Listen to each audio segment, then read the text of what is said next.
하나님은 살아계십니다. 하나님은 우리의 삶을 주관하시고 소망 없는 우리에게 오셔서 참된 소망이 되어 주셨습니다. 그것을 내 삶 속에서 믿고 그것을 붙잡고 살아가는 것이 신앙입니다. 어제 본문까지는 정말 처절하리만치 우리의 죄를 고발하셨는데 오늘 본문에서는 회복을 선언하십니다. 1절을 보십시오. 여호와의 전에 산이 산들의 꼭대기에 굳게 선다라고 기록합니다. 여러분, 어제 본문 마지막을 보면 성전산은 수풀의 높은 것이 될 것이라고 말합니다. 즉 성전이 있는 산에 수풀만 무성해진다는 뜻입니다. 그러니까 아무도 성전에 가지 않고 오지도 않겠다라는 그 말이죠. 성전에 하나님의 임재가 없으니 성전은 버려진 곳이 되었다라는 그 뜻일 것입니다. 그런데 오늘 본문 1절에서는 성전의 산이 산들의 꼭대기에 선다라고 말하면서 다시 영광을 얻고 민족들이 그리로 몰려가 다시 성전으로부터 선하고 아름다운 것들이 흘러나갈 것이라고 선언하고 있는 것이죠. 그렇게 회복된 성전으로 인하여 가장 극명하게 회복되는 것이 하나님의 통치입니다. 2절을 보십시오. 많은 사람들이 여호와의 산으로 가자라고 말합니다.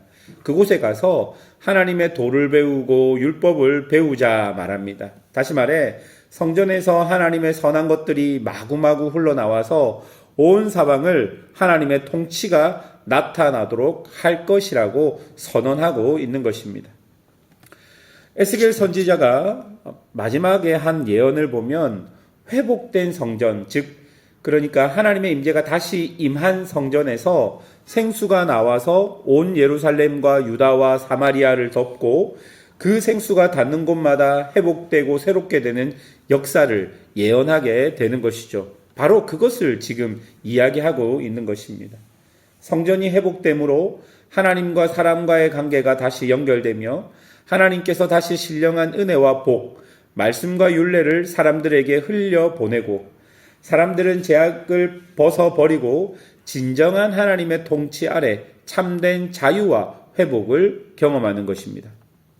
여러분, 이런 성전의 회복은 언제 가장 결정적으로 일어나게 되겠습니까? 바로 우리 구주 예수 그리스도 안에서 일어나게 됩니다. 예수님은 신약 성경에서 자신을 곧 성전이라 말씀하십니다. 그리고 헤롯 성전을 보고 그것을 무너뜨려라 내가 3일 만에 다시 짓겠다 말씀하시며 당신이 십자가의 죽으심과 부활로 예수님 안에, 그러니까 당신 안에 성전이 완전히 회복됨을 우리에게 보여주는 것이죠. 그리고 성령께서 오셔서 하나님과 예수님으로부터 오는 신령한 생수와 같은 은혜들이 지금도 우리에게 공급되고 있는 것입니다. 이런 하나님의 통치의 회복은 영적으로만 우리에게 다가오지 않습니다. 3절을 보십시오. 칼을 쳐서 보습을 만들고 창을 쳐서 낫을 만들 것이라고 말합니다. 왜 이렇게 전쟁 도구들을 다 처분해서 농사 도구로 만들겠습니까?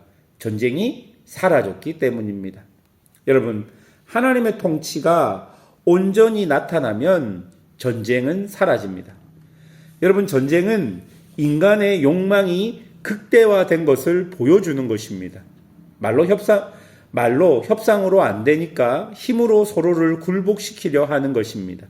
그런데요, 하나님이 계시고 그분의 통치가 온전히 우리 가운데 임하게 되면 그분의 통치와 그분의 자비가 있으면 더 이상 전쟁도 그것을 준비하는 연습도 사라질 것이다 라고 본문이 이야기합니다.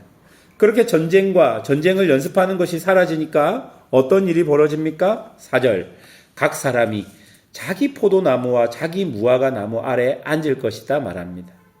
여러분, 온전히 자신의 수확물을 그 어떤 존재에게도 빼앗기지 않고 평안을 누리는 그런 일들이 일어날 것이다 말합니다. 여러분, 자기의 것을 자기가 온전히 갖는 것은 상식인데요. 그런데 하나님의 통치가 없으면 자기의 것을 누군가에게 빼앗긴다는 말이죠. 그래서 그 나무 아래서 늘 이렇게 전전긍긍하며 힘 있는 사람이 자기 것을 빼앗을까 두려워하고 있는데 하나님의 통치가 일어나면 전쟁과 전쟁 연습이 없어지고 칼과 창이 다 농사기구로 바뀌고 결국 자기가 수확한 것은 힘이 없는 자들도 온전히 그 수확물을 받는 참된 자유와 평안이 하나님의 통치를 통해 일어나겠다 말하고 있는 것이죠. 여러분, 하나님의 온전한 통치가 우리에게 영원한 평화를 주십니다.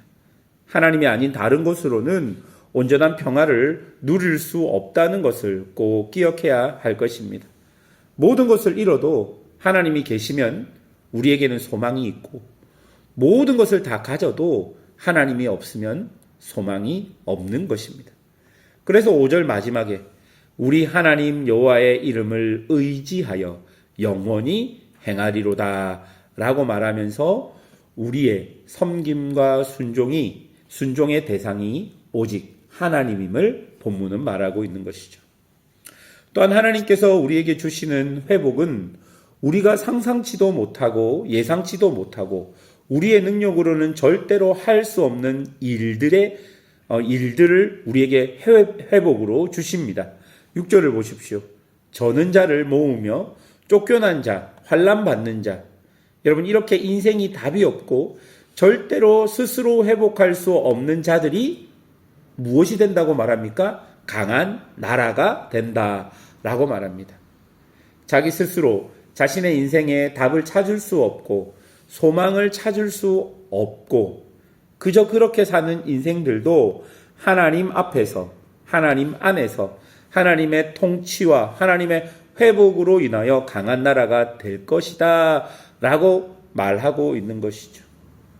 그러니 여러분, 이런 회복이 우리에게 동일하게 주어질 것입니다. 우리가 어떻게 살아야 하겠습니까? 여러분, 지금 우리의 깝깝하고 답답한 현실 속에서 어떻게 살아가야 할 것입니까? 회복과 소망을 바라보고 살아야 합니다.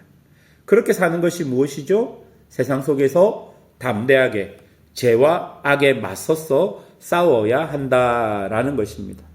9절을 보십시오. 내가 어찌하여 부르짖느냐?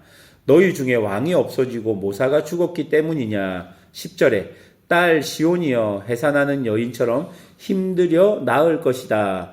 들에 거주하며 바벨론에 거주하라 말합니다. 왜냐하면 그곳에서 구원이 있을 거기 때문입니다. 그곳에서 속량이 있을 거기 때문입니다.